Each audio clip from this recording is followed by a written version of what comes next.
从目前的情况来看，崔英俊有可能向你要抚养费。抚养费？谁养谁呀？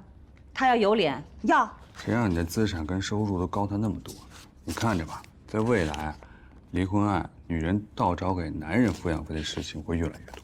未来的事情我管不着，可眼下，崔英俊必须净身出户，1毛钱都别想带走。从个人情感上，我还真不希望崔英俊能占你的便宜。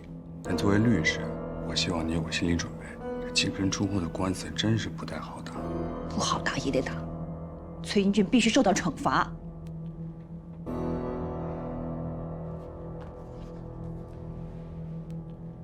你手上还有其他证据吗？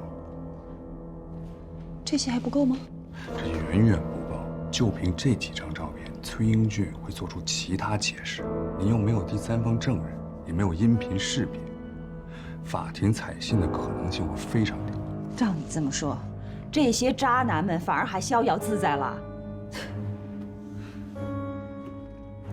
其实，法律上判定过错方有2个标准：一，婚内重婚，他没这个胆。那就是2了，有证据证明过错方与第三者保持长期稳定的同居关系。我说的你能明白吗？我知道了。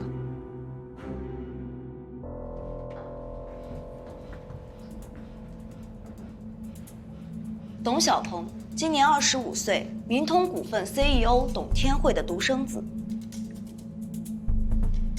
生父在他2岁的时候就跟董天惠离婚了，从此再无往来。董小鹏也随之改了母姓。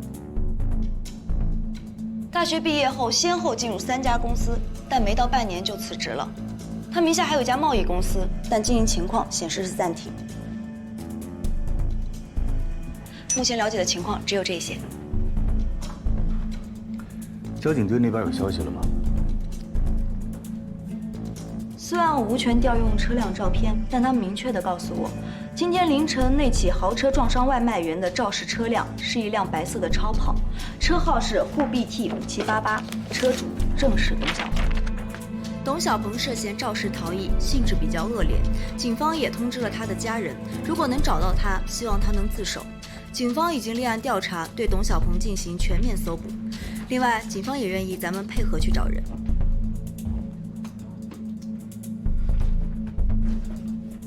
现在大家都清楚了吧？这不是一个简单的找人业务，也不是一个普通的交通肇事逃逸，这就是一起危机公关事件。所以，董天惠会来找我们。董小鹏平时去的地方都查了吗？董小鹏喜欢玩游戏，他经常去的几家高档网吧我都去问过了，那边的人都认识他，说他是网络游戏高手，但这2天没有去。其他关系查了吗？小鹏家的亲朋好友本来就不太多，目前为止我只联系到了3个人。第一个是他们家的保姆，小鹏昨天晚上出去后就再也没回来，剩下的他也不知道。第2个是他们家的司机，不过半个月前被辞退了。第3个是小鹏大学时期最好的朋友，时过半年了。我一直觉得像这样的单亲家庭，母子关系应该是不错的。记得我们上小学的时候，小鹏特别瘦小，老被高年级欺负，他妈也是气汹汹的跑去学校找领导告状。不过他们什么时候关系变成这样了，我也不太清楚。现在很尴尬。这就是女大18变，儿大不由娘啊。这也是你不结婚的理由吧？我不想结婚，不代表我不想要孩子。你想要孩子呀？我想不想要孩子跟这件事没有关系。我警告你，现在我们在工作，请你不要跟我扯闲篇儿。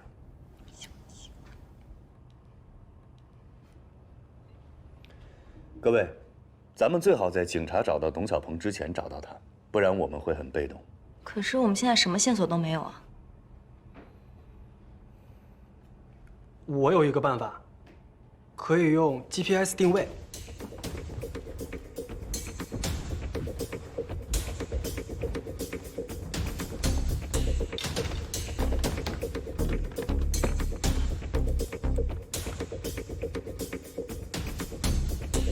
我可以用 GPS 定位反向追踪董小鹏常用的游戏账号，只要他上线，我这边就会有通知，然后根据 IP 地址就能查出他的下落。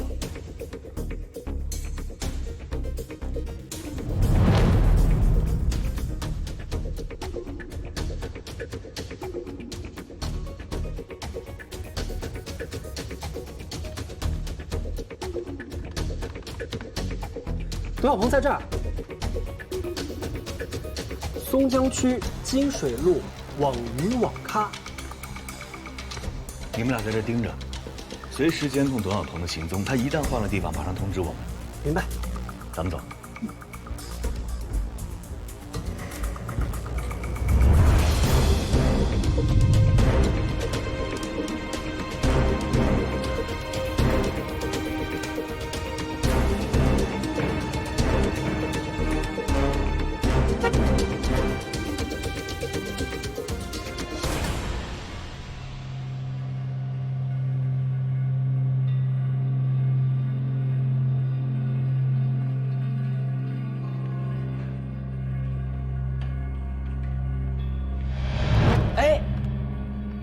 哎，江大林，你不是在国外吗？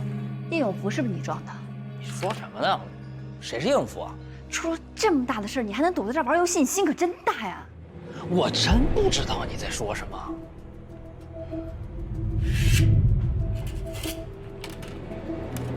沪 B T5788，干什么？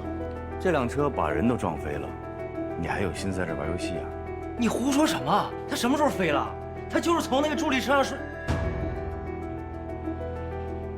你诈我！叶永福现在躺在医院里昏迷不醒，而且警方也一直在找你。你现在最应该做的事情就是把事情的来龙去脉跟我们说清楚。你谁呀？他叫魏哲，国内最著名的公关专家。你妈妈现在很着急，让我们来找你。多大点事儿？还公关专家？再说我又不是故意撞你，不就赔点钱吗？行了，既然我妈都找着你了，你就跟她去谈，该赔多少赔多少，我就不管喽。董小鹏，我没有开玩笑，你去自首吧。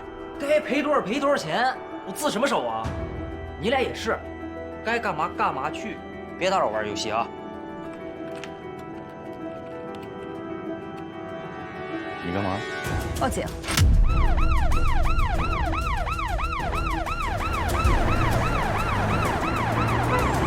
董小鹏，你因为涉嫌肇事逃逸致人重伤，我们依法对你进行拘留。哎，别！哎，你俩快给我妈打电话，让她救我呀！快给她打电话！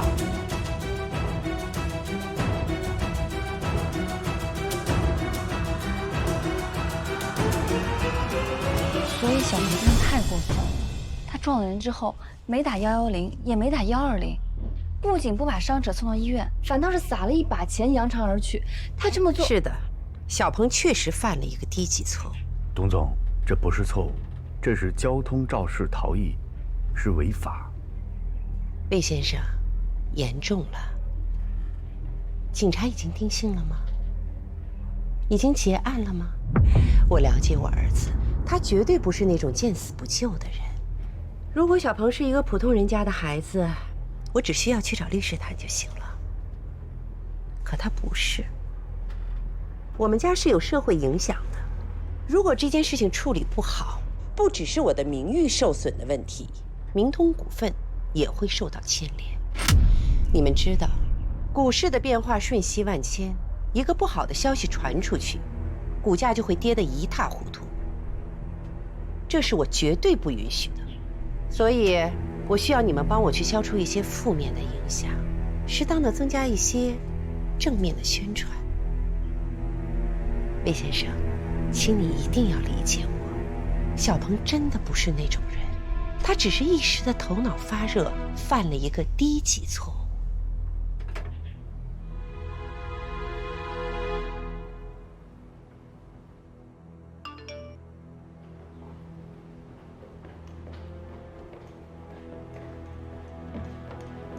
我约了你好几次，你都说你没空，晚上没有时间啊，请你吃个饭。哦，那个回个微信。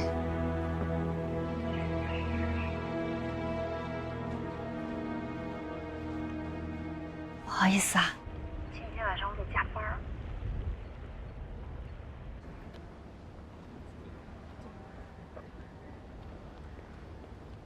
好，我知道了。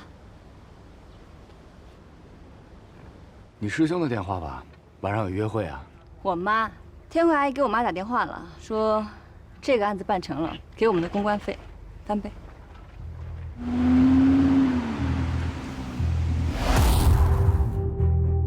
当事人叶永福，山西五寨人。3年前，因为儿子叶东烈考到了上海的一所大学，随即也来到了上海打工。半年前，成为了著名外卖平台“一人3餐”的外卖员。事发当晚，叶永福接到了一单外卖，是送到青山新村，就在祁连路和梅村路路口的位置上。他无视红灯，违章试图穿过路口，刚好董小鹏右拐，因为没有来得及减速，正好撞上了叶永福的助动车。事情发生之后，董小鹏第一时间下车查看叶永福的伤情，随后2个人达成了口头协议。董小鹏留下钱之后就离开了现场。等等，你是说董小鹏和叶永福达成了口头协议？是的。也就是说，叶永福答应了私了？是的。请看董小鹏的证词。那天凌晨我有点急事儿，所以就开得快了点儿，但肯定没超速。在过一个红绿灯的时候，我不知被什么晃了一下，等我缓过神来，就已经跟那人撞上了。我一发现撞人，我就赶紧下车看，我看他还能动，我就问他你怎么样，行不行？你要是不行，我赶紧开车送你去医院。他说没事儿，让我给他点钱，私了，他自己一个人去医院看看就行。所以我就把现金都给他了。我是看他没事我才走的。救护车将叶永福送到医院后，他已经陷入了昏迷。这么看来，董小鹏不是肇事逃逸啊？当然不是，董小鹏就是违章驾驶以致伤人，绝对算不上肇事逃逸。董小鹏是无辜的，他现在已经取保候审了。叶永福这样的人啊，我见得多了，是典型的要钱不要命。但这种案子到最后，其实最重要的，已经不是赔偿多少或者判刑轻重的事儿，而是要看舆论的倾向。对，所以现在你们这些公关专家，比我这个律师更有用。这个是几位证人的联系方式。董小鹏现在人在哪儿？他马上就到。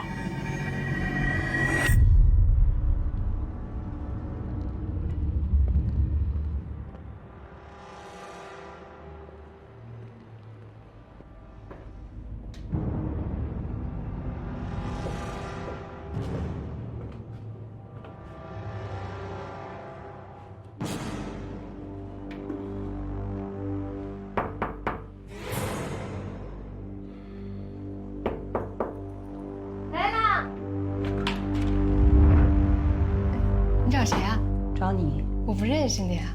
崔英俊是我丈夫。现在你知道我是谁了吗？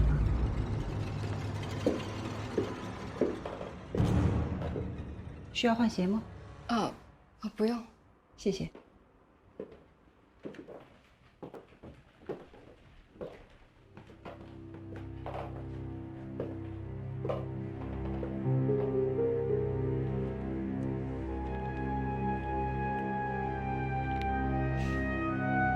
这个包你很喜欢吗？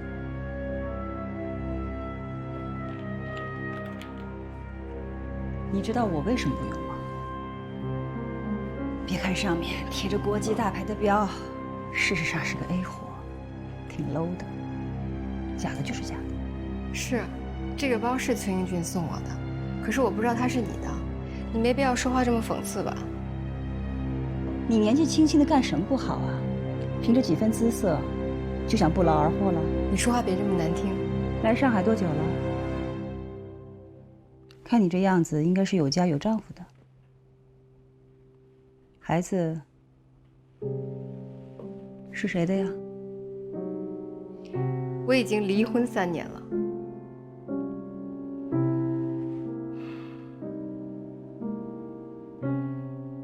离婚的滋味不好受吧？看你的样子，不像是一个没受过教育的人。你是个女人，你自己经历过的悲伤和痛苦，一定让另外一个女人同样经历一遍吗？你知不知道破坏别人的婚姻是可耻的？你可以讲话不要这么恶毒吗？我不管你相不相信，当初是崔英俊给我看了你们俩的离婚证，我才同意跟他在一起的。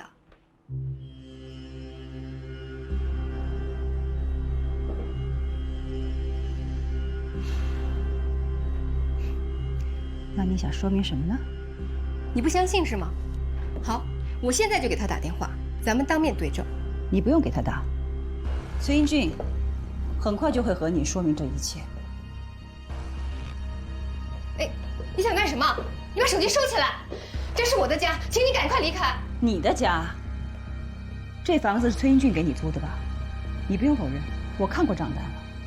不然你认为我是怎么找到这儿的呢？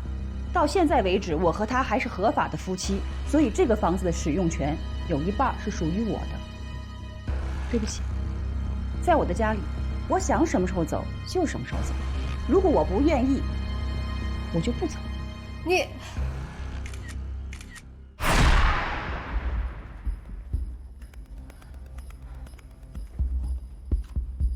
现在的情况呢，对你、对天慧阿姨都非常不利。所以，魏哲建议，你虽然已经被放出来了，但必须保持低调，最好不要出门。为什么要躲呀？我是无辜的，我跟他已经私了了。我们现在面对的，不是交通事故，是一起危机公关事件，是舆论对天慧阿姨、对明通股份的影响。你最好听我们的。放心，小鹏啊，一定会配合的。邓小鹏。如果严律师说的属实，第一，叶永福违章在先；第二，就像你说的，你和叶永福是在私下达成了口头协议以后留下钱才走的，是这样吗？是啊。啊，我就说嘛，这里头啊一定是有误会的。小鹏啊，不是那种见死不救的人啊。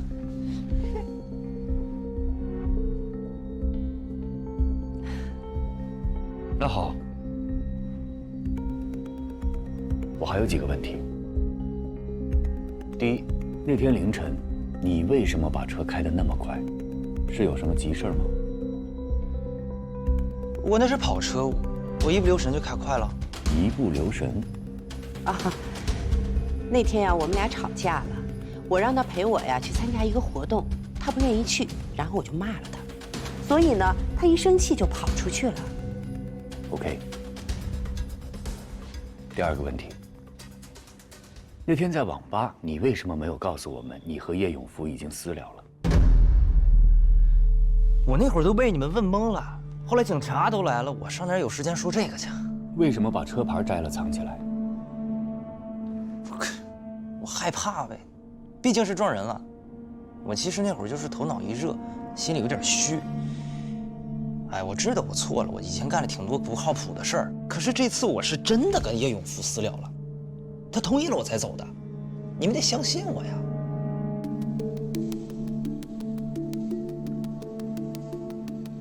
江达林，咱们俩小学就是同学，我是那撒谎的人吗？现在不是我们信不信的问题，而是你如何让大众相信你董小鹏没有撒谎。从现在开始，你不许再玩游戏了。你的游戏 ID 已经被曝光，只要一上线，网友就会关注。最近绝对不可以在网上留下任何的痕迹。最重要的是，我希望你对我们诚实。我们一定会全力配合的。当时的情况嘛，律师也问过了，记者也采访过了，现在你们又来问我。是这样，您是唯一的目击证人。您看到司机从车上下来后对受害者实施救助了吗？救助了，他当时就蹲在那个外卖员的旁边，不然我不好走的。能不能说得具体一点？当时司机拿着一摞钞票数给那个外卖员，那我想大概是2个人谈好价格了就没事了。谁晓得后来这个外卖员又昏倒过去了。谢谢你，刘东先生。不客气。我们到的时候，那个人是醒着的，眼睛是睁着，但意识已经不清楚了。哎，小刘，你过来一下。哎，我们上次接的那个被跑车撞的那个外卖员，他是不是醒着呢？好像是醒的。哦，对，是醒着的。当时他手里还抓着钱，这些问题都已经采访过了呀。你们去网上看新闻好了。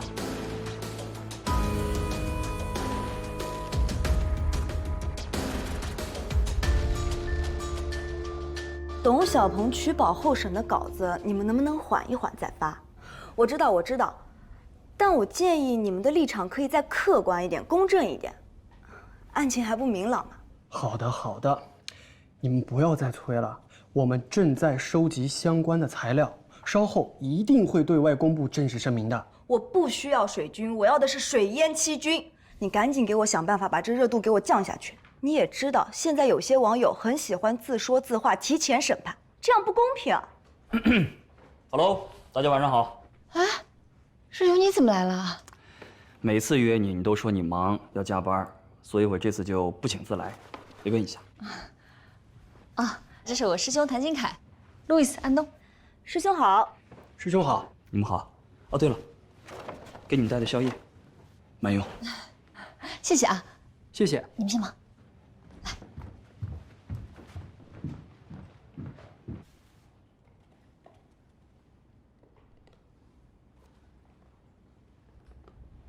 真的是不好意思啊，最近特别忙，所以每次约我的时候，我都没有时间。没事儿，我理解。你跟我不一样，我呢是个公司的小职员，每天朝9晚5，时间有的是。可你是公司的总裁，事儿那么多，肯定身不由己啊。挖苦我是吧？关于总裁这件事情，我真的不是有意要瞒你的，所以我一直想找个机会跟你好好的解释一下。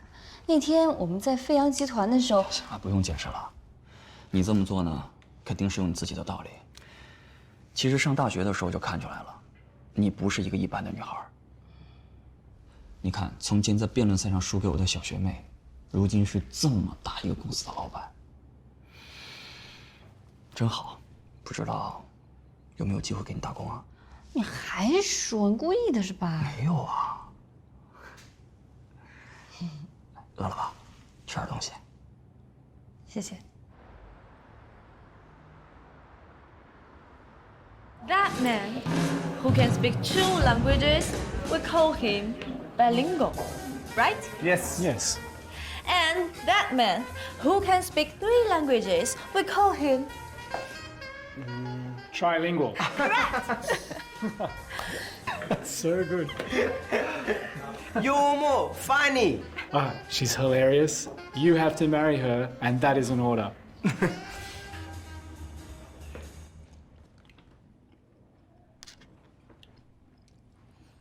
有个师兄师姐真好，晚上还有宵夜吃。我也要找个好师姐。不是个师兄就给送宵夜的。什么意思啊？你看不出来吗？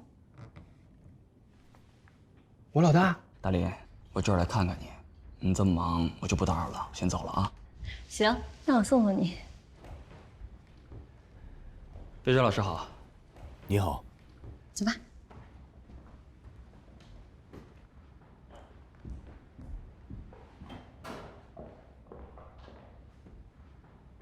特别感谢今天还买了这么多东西过来。谢什么呀？这不应该的吗？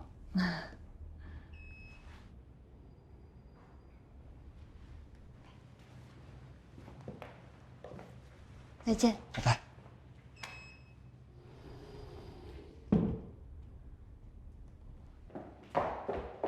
张总。啊？你那个师兄来这儿干什么呀？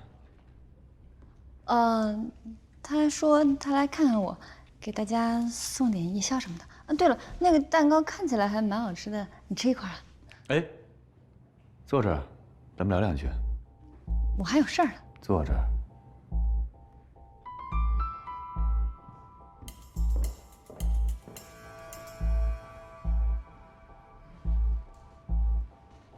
什么事儿？你对你那个师兄，到底了解多少？哦，怎么了？谭新凯，今年28岁，父亲是名矿工，母亲无业，有时候会到菜市场打打零工。他考上大学以后，一共谈过2次恋爱。你在调查他？是的，我在调查他。为什么？你为什么要这么做？这是我的私生活。彭坤案发生以后，为什么会有人来公司泼油漆呢？为什么会在发布会上有这么多的记者当众在质疑你？难道这不应该是你父亲的事情吗？为什么也会侵害到你的私生活呢？你在发布会上说你爸爸是无辜的，那请问陷害你父亲的杜少坤，是不是你父亲的朋友？是不是因为你父亲的交友不慎，影响到了他的家庭和他的公司呢？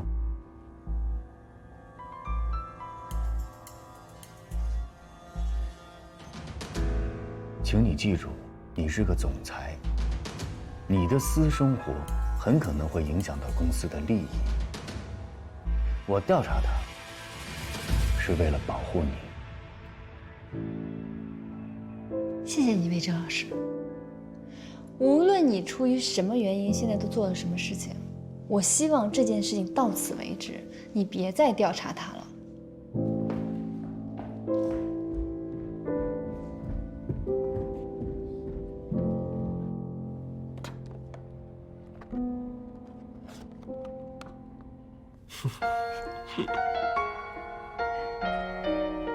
怎么样？这里漂亮吗？漂亮啊！开心吗？开心。你今天好美啊！谢谢。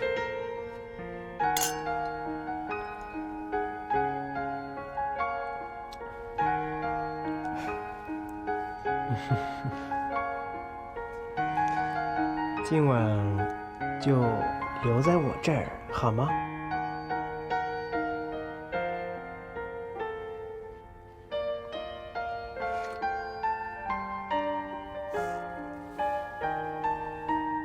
？Sorry 啊，你不早说，我晚上还约了朋友的。你这么晚还约了朋友？是啊。我能问一下是什么朋友吗？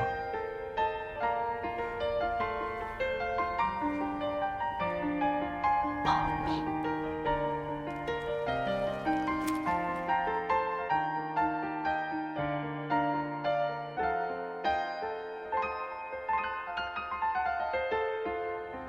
我谁都没有约，但我就是不想留下来。谁让他之前叫我走的？现在求我留下来，哼，晚了。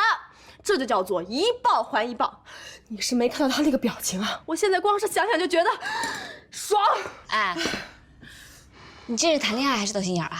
不懂了吧？谈恋爱就是要斗心眼，你敬我一尺，我敬你一丈，玩嘛。真的是搞不懂你们这些人怎么想。好了，不要说我了，赶紧汇报一下你的情况。你的谭师兄下了班还不辞辛苦的给你送甜品，而且还是网红店的，你还敢说他没在追你？哎呀，真的没有。我们俩之前就约的要一起吃一次饭。那我最近不是忙嘛，所以他就顺路来看了我一下。顺路？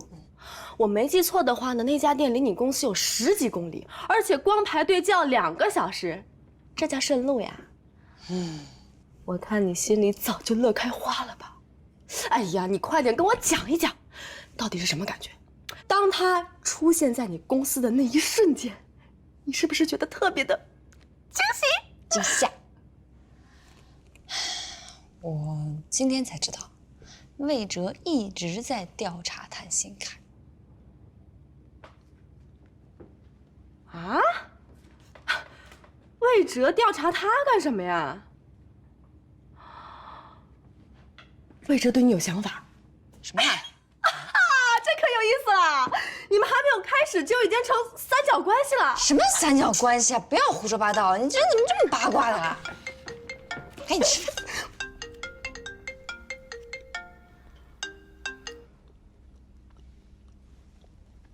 喂，师兄，你到家啦？我到了。那个蛋糕好吃吗？啊，这个蛋糕啊，一共4种口味。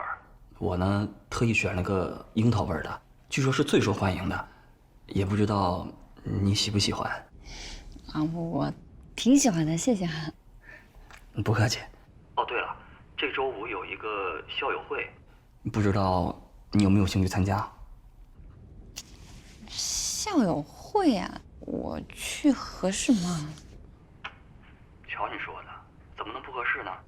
像你这种成功人士，那一定是校友会上的闪耀明星。你这么着，你要不介意的话，师兄我给你当保镖，怎么样？一定要去，你可是我们学校的骄傲啊！我去不去啊？去，当然去了。当明星干嘛不去？谁买星？那好吧，那我就去。那行，这周5不见不散，怎么样？周5见。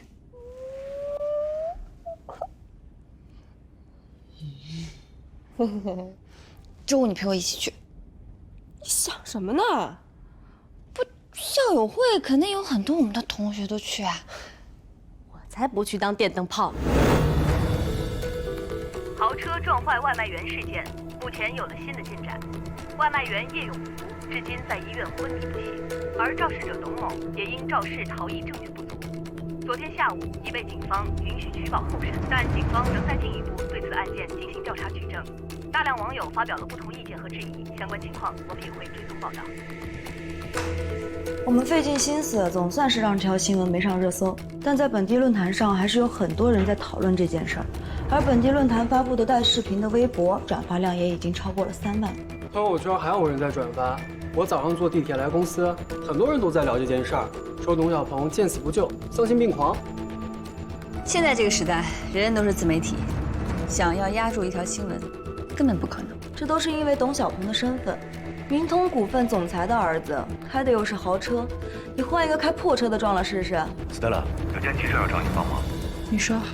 是这样，现在舆论对董小鹏非常不利，我们一方面要降温，另一方面要尽可能的安抚受害人，不能再出任何乱子。现在叶永福在第一医院接受治疗，我记得你以前在第一医院做过公益活动，你看看有没有什么途径能够打个招呼，把叶永福安排到单人特护病房，这样受害人家属心情会好一些。好的，我知道了，我来处理。你病了？没事儿，那就这样啊，拜拜。老大，有关叶永福在昏迷前同意和董小鹏私了的消息，已经通过不同的渠道发出去了，初步的舆论铺垫已经做好了。安东，我们提炼出了开豪车不代表为富不仁、拒绝道德绑架、财富不是原罪等新的标题，发布出去后效果非常不错。本来网络上一面倒都是指责董小鹏的，现在已经有30%左右的网友认同我们的观点。很好，理性的声音在增长。如果再把这个发出去，事情也许就会有转机。大家好，我叫董小鹏，我就是那个在网上被骂为富不仁的豪车司机。我知道自己错了，我为我自己的考虑不周和自私感到深深的自责。如果当时不是因为有事要急着离开，我也就不会答应叶叔叔提出的私了。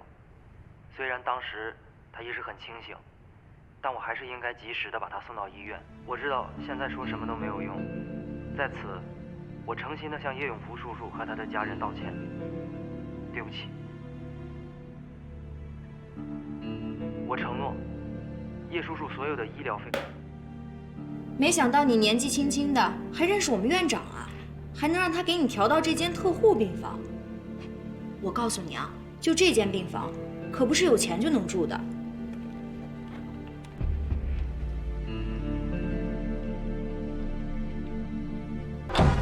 我是社会调查记者赵明，对于你父亲被撞伤主动提出私了这件事儿，你怎么看？我爸没有提出私了，那都是董小鹏的一面之词。你父亲重伤需要支付大笔的医药费，你会不会向董小鹏提出巨额赔偿？董小鹏是明通股份总裁董天惠的儿子，也和你是同龄人。对于这一点，你有什么想法？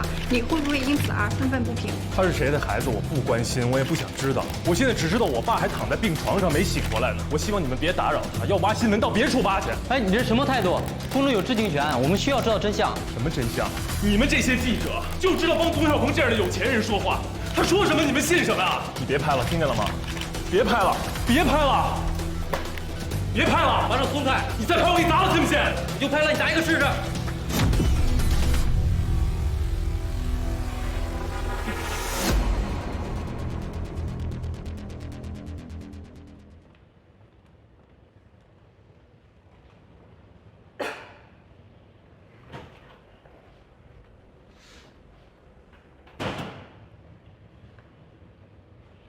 冷静啦，知道自己错了吧？我没错，我来找你就是告诉你，董小鹏他在撒谎。我以为你是来感谢我的。单人特护病房真的很难进的。我为什么要感谢你？你是董小鹏家里请来的公关，你比我更不希望这件事引起大家的关注，所以帮我，等于在帮你们自己。你们这些做公关的，为了帮有钱人洗白，不惜颠倒黑白、混淆是非，你知道吗？我认为很无耻。叶东烈，你有情绪，我很理解。可也请你想想，站在你对立面的不都是坏人？你说董小鹏撒谎，你有证据吗？我爸不可能贪他那几个臭钱，他不是那样的人。你怎么证明你说的就不是一面之词呢？天底下的父母为了孩子做什么都可以，甚至连命都可以不要。难道你爸爸就不可能为了钱选择私了吗？你上大学需要很多钱的。我不信，他不可能这么做。你不是不信，你是不敢信。你不愿意看到你爸爸很有可能为了要更多的钱供你上大学，选择私了。你胡说！你凭什么这么说我爸？人总是要长大的，等你长大了，就没有人会哄着你、顺着你，你要独自面对真相。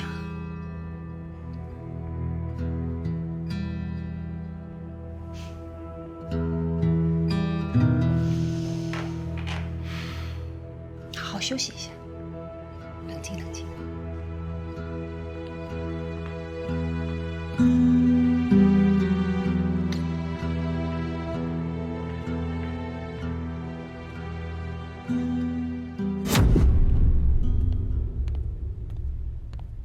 深蓝色，怎么不直接给我来一黑色？太土了。这样稳重。我不喜欢这个，一点也不酷。你是去道歉的，不是去作秀的。人家不希望看见你穿的又帅又潇洒。对他们都希望我衰，是吧？行，只要能让这事快点了结，我穿什么都行。把这双鞋换上。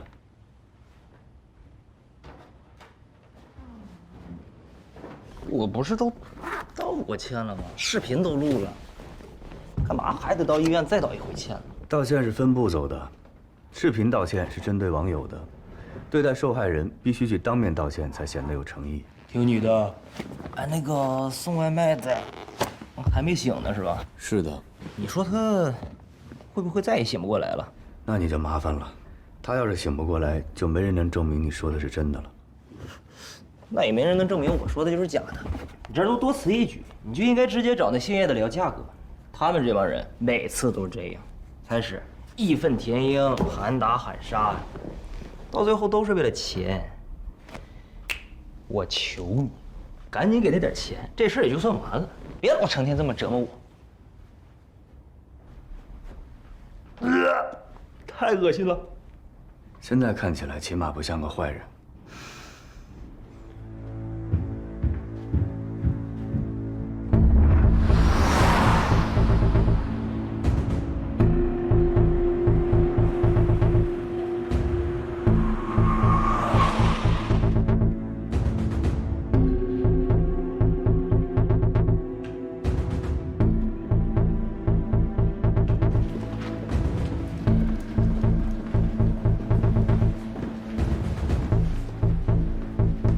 高鹏，病房的别进去了。那你让我跟你来干嘛？总觉得哪有点不太对劲儿。怎么了？你去帮我查一下董小鹏那辆车的违章记录。又出什么事儿了？他要是醒不过来，就没人能证明你说的是真的了。那也没人能证明我说的就是假的。你就应该直接找那姓叶的聊价格。他们这帮人每次都这样。我在公司跟董小鹏聊天了，总觉得哪儿不太对劲儿。你现在就去查一下。知道了。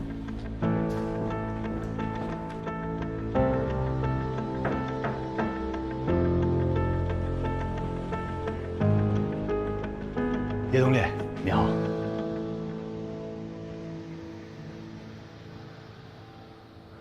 我是 DR 传播的魏哲，我带着董小鹏来给你道歉了。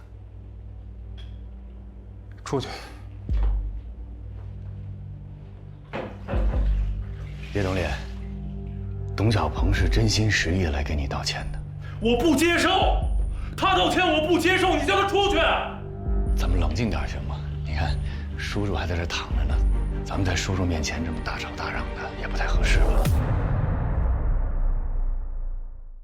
等时间冒出嫩芽的声音，才逐渐看清窗外风景。调匀的呼吸小心翼翼，谁的心事揉成秘密。等回忆缓慢无声的提醒，城市中那一些繁文缛理，浮生犹如在风中旅行，渺小却华丽，生无力表